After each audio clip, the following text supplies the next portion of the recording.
So today I want to talk to you about sexual harassment.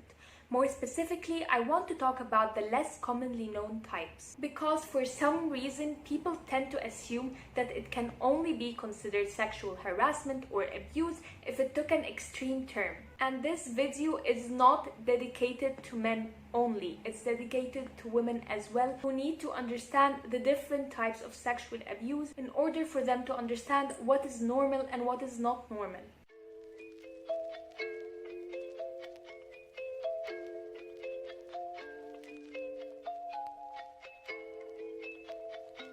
Hello everyone, welcome back to my channel. If you're new here, my name is Layla and I'm a psychology student, and in this channel we tackle interesting topics one video at a time. So I think most of us understand by now that no means no. However, some men and women don't understand or comprehend that there are other ways of saying no.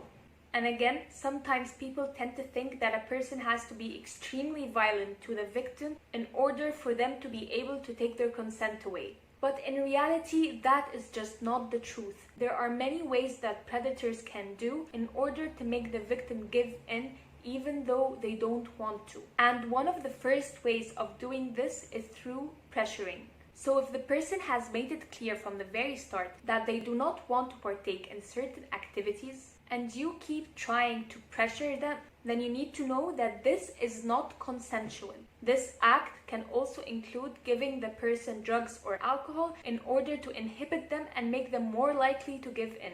A second thing that abusers also tend to do is to threaten or intimidate their partner. Threatening doesn't always have to be violent. Of course, some people smash and yell if you are not consenting to the actions that they want. But threatening can also come in different ways, such as them threatening to break up with you or leave you if you don't do the things that they want.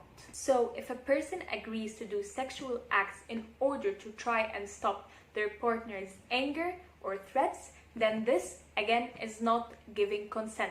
A third way is blackmailing. And in this case, the abuser threatens the victim to out them or share some of their personal stuff unless they do the things that they want. A fourth way is guilt tripping. An example of that, if they try to make you do something that they want by telling you that if you love them, you'd let them do this, or if you love them, you would do that. It can even be just as simple as being noticeably sad or upset or silent instead of being respectful or understanding when a person says no. So if any of these actions have been taken in order to try and make you agree, then you need to understand that this is in no way consensual. And I think that we all need to take these situations much more seriously and start believing the victim, because the amount of psychological harm that they go through is a lot. Sexual violence can cause depression, post-traumatic stress disorder, self-harm, substance abuse, dissociation, panic attacks, eating disorders, sleep disorders, and in extreme cases, it can cause the victims to commit suicide. So now you may feel, okay, now I know the types, I know the impact, but what can I do to help? Well, one of the first and most important things that you need to do is to let the victim know that they are not alone. You need to make them feel loved and supported, and you need to assure them that in no way was this their fault. Because unfortunately, many victims feel scared, ashamed, or guilty of the event that happened to them. A second thing that you need to do is to be cautious about physical intimacy, because people who have been recently assaulted may be sensitive to other people's touches. So always ask their permission before holding them or touching them, and try to express your affection in a verbal way as much as possible. A third thing that you need to do, or more likely a third thing that you should not do, is to pressure them into talking about the incident.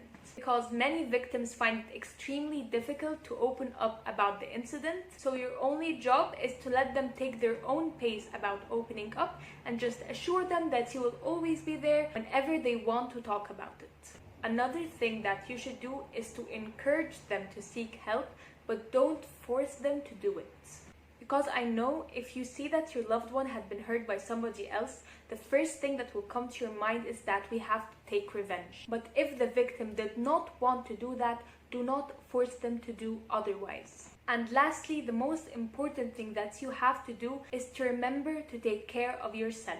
Because learning that a loved one has went through a traumatic experience is not an easy process. So try to take care of your mental health as well, and if you feel like the situation has taken an extra negative toll on you, go and seek help.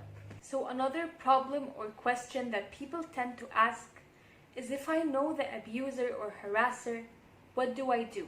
Because it's not only tough to see that your loved one has been hurt, but it's also tough to see your loved ones hurting other people as well. Because on one hand, you may feel that the person has never done anything bad to you. You may even feel that they have been nothing but good to you. As a result, part of you wants to dissociate yourself from that person, but also another part of you will feel guilty if you did so. For that, I highly advise you to do one of the two things. If you really care about that person and you don't feel like you can depart yourself from them, then I highly suggest that you tell them that they need to go and seek help in order to stop harming other people. Because you need to understand that chances are they may harm you in the future as well.